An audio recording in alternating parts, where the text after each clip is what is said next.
Everyone, welcome back to my channel update life with Neelam. फिर से मेरे ब्लॉग में स्वागत है। तो गाइस, बहुत दिनों बाद ब्लॉगिंग हो रही है और 2 महीने बाद मैं ब्लॉगिंग कर रही हूँ।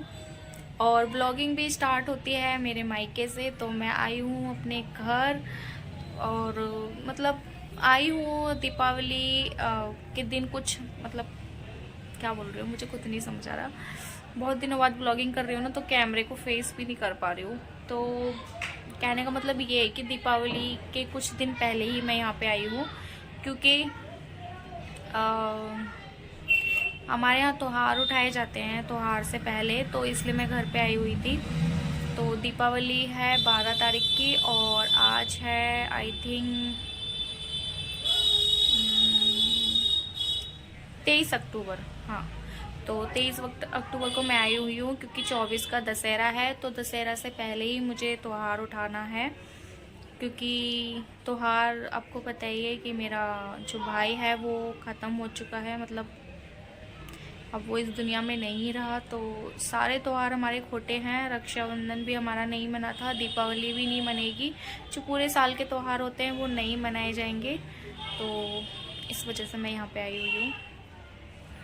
और आज भाई को गए हुए 4 महीने हो चुके हैं। 12 जुलाई को ख़त्म हुआ था।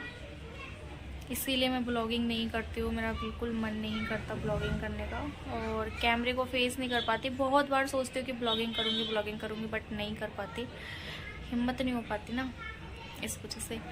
तो गाइस, अभी शाम हो चुकी है और आज मैंने सिर धोया था, तो बाल में मैंने कॉम्ब भी नहीं करा है, ऐसे ही हो रहे हैं मेरे बाल। और कल है दशहरा, तो कल मैं चली जाऊंगी वापस नोएडा। और 2 दिन के लिए मैं यहाँ पे आई हुई हूँ। हर्षित की छुट्टी भी थी 2 दिन की, तो फिर मैं आ गई थी। उसके भी एग्ज़ाम ख़त्म हुए थे और बच्चे बहुत जिद। हाँ मम्मी। हाँ, तो गाइस, मम्मी ने बुला लिया था मेरे को एक्चुअली, मतलब मेरा छोटा।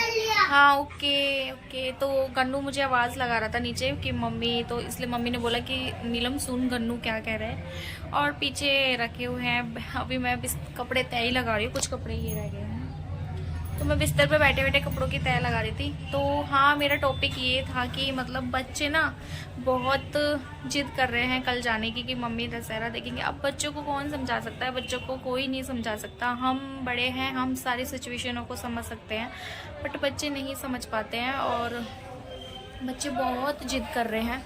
और रोड पे ना बहुत ज़्यादा शराबा हो रहा है। मतलब रोड पे रहते हैं ना हम लोग, तो मतलब आने जाने वाले इतना शोर शराबा कर रहे हैं, लड़के वगैरह निकलते हैं मतलब। तो बच्चे बहुत जिद कर रहे हैं जाने की। तो देखते हैं कल क्या होता है। अगर समझाऊंगी, अगर नहीं समझेंगे तो फिर देखती हूँ, लेके जाऊंगी बच्चों को, थोड़ा घुमा लूँगी। क्योंकि मैं नहीं चाहती कि मतलब मतलब हम जिस दुख में हैं या हम जिस सिचुएशन में हैं, तो बच्चों को भी उसी सिचुएशन में रखा जाए। क्योंकि बच्चे हैं, बच्चों को नहीं रखना चाहिए। और इस वजह से मैंने, मतलब मेरी सिस्टर की भी कल छुट्टी रहेगी, वो जॉब करती है ना, तो हमने सोचा कि चल थोड़ा बच्चों को घुमा लेंगे और फिर शाम को मैं अपने घर चली जाऊंगी नोएडा। तो देखते हैं। बाकी गाइस, आज मैंने करी थी घर में थोड़ी बहुत सफाई भी। तो ब्लॉगिंग नहीं कर पाई मैं, क्योंकि जैसे कि मैंने बताया मैं जल्दी जल्दी सफाई कर रही थी। तो मैंने बहुत ऊपर की टेरिस भी साफ़ की थी, नीचे का पूरा हॉल साफ़ किया था, बगल वाली टेरिस भी साफ़ की थी। हमारे घर की जो बगल वाली छत है, तो है वो किसी और की, बट हम यूज़ करते हैं क्योंकि वो लोग यहाँ पे रहते नहीं है। तो फिर इस वजह से हमने वो पूरी साफ़ कर दी थी, बहुत सफाई की थी। और मैं बहुत ज़्यादा थक गई हूँ, मैं अभी नहाई थी। तो गाइज़, कल मैं सुबह मॉर्निंग में मिलती हूँ आपसे। जब तक के लिए bye bye guys, good night.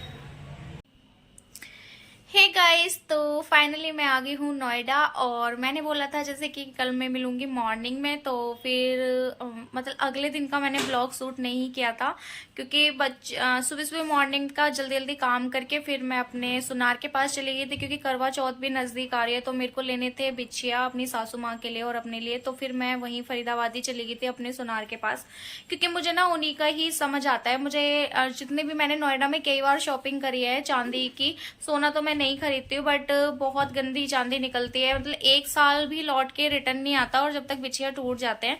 तो इस बार मैं इस अपने घर से खरीद के लाई हूँ। मतलब मायके के जो सुनार हैं अंकल, बहुत पुराने अंकल हैं, उन्हीं से मैंने बिछिया खरीदे थे।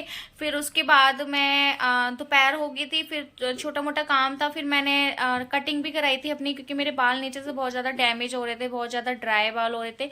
तो मैंने सोचा चलो थोड़ी सी ट्रिमिंग करा लेती हूँ। फिर मैं वहीं पे ही चली गई थी सैलून, वहां से मैंने ट्रिमिंग कराई थी और मेरी कटिंग ना बहुत अच्छी हुई है। और ये कटिंग ना मेरी जो छोटी सिस्टर है निर्मल, उसके फ्रेंड ने की थी। बहुत अच्छी कटिंग करी है, मतलब अभी मैं आपको इसका लुक दिखाऊंगी। फाइनली बहुत अच्छा लुक है। तो बहुत अच्छी कटिंग करी थी। मैं बीच में ना क्लिप डाल दूंगी, मैंने 2-3 रील्स बनाई थी तो वो मैं ऐड कर दूंगी, तो आपको मेरी कटिंग समझ आ जाएगी कितनी प्यारी कटिंग करी थी।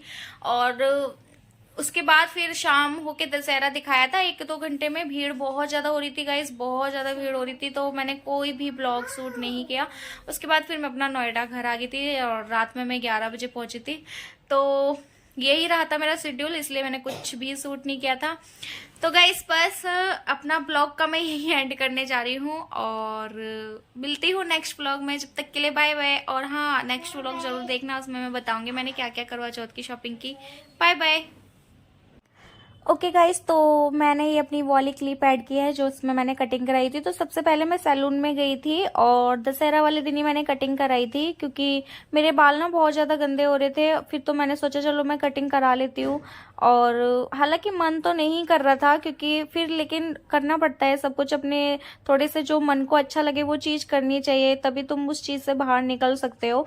तो फिर मैं यहाँ आ गई थी और ये है निर्मल का फ्रेंड, तो इसकी ना छुट्टी थी आज के दिन, बट ये मेरे लिए स्पेशली सैलून आया था मेरी कटिंग करने के लिए। तो मुझे इसी से ही करानी थी, क्योंकि मेरे को ऐसा लगा कि तुम कर देना, क्योंकि मैं और किसी से नहीं कराऊंगी। तो कटिंग बहुत अच्छी करता है, मेकअप भी बहुत अच्छा करता है, इसका इंस्टाग्राम का पेज भी है, मैं बताऊंगी। तो ये फाइनली मेरी कटिंग कर रहा है और कटिंग तो बहुत अच्छी की थी इसने। मैंने बीच बीच में ना 2-3 रील्स बनाई थी और फाइनली जो मेरा लुक है कटिंग का बहुत अच्छा है। और मैंने इसको बोला था कि जो तुझे अच्छी लगे मेरे फेस पे वो कटिंग कर देना। तो इसने आई थिंक बटरफ्लाई कटिंग करी थी मेरी, जो ये बटरफ्लाई लेयर होती है यही बताया था इसने नाम, मैं भी फर्स्ट टाइम सुन रही थी। तो फाइनली बहुत अच्छी कटिंग थी और मुझे बहुत अच्छा लगा, बहुत अच्छी सर्विस थी। और फरीदाबाद में मैंने ये कटिंग कराई थी। तो मिलती हूँ गाइस नेक्स्ट वीडियो में। Bye bye, take care.